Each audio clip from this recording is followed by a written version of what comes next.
এখানে দেওয়া আছে 81 সেন্টিমিটার স্কয়ার, অর্থাৎ এই যে বর্গটা তৈরি হয়েছে এই বর্গের ক্ষেত্রফল এখান থেকে এই বাহুর দৈর্ঘ্য 21 সেন্টিমিটার বলেছে, শেডেড এরিয়া অর্থাৎ এই রং করা অংশের ক্ষেত্রফল কত বের করতে হবে, রং করা অংশের ক্ষেত্রফল কত বের করতে হবে।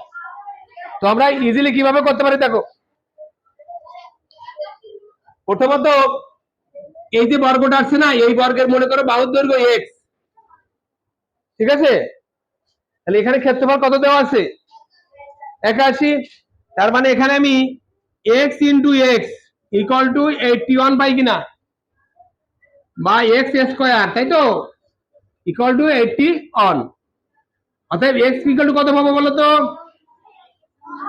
Root over of 81 equal to 9। তাহলে এক্স এর মান কত পেলাম 9। আমার এই এই এই বাহুটার দৈর্ঘ্য 9, এই সবগুলো বাহুর দৈর্ঘ্য হচ্ছে 9। ক্লিয়ার? এটা ক্ষেত্রফল বের করতে গেলে আবার কি লাগবে, ভূমি এবং উচ্চতা লাগবে।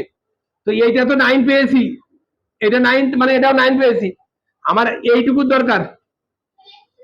এইটুকু কত, 21 মাইনাস 9 কত হয় 12।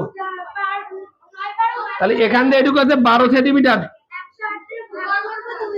আর এটা 9, তার মানে ক্ষেত্রফল কত হবে হাফ ইন্টু 12 ইন্টু 9, ঠিক না, হাফ ইন্টু ভূমি গুণ উচ্চতা। আচ্ছা, তাহলে এই 2 এর কেটে যায় 6, 6 নং 54।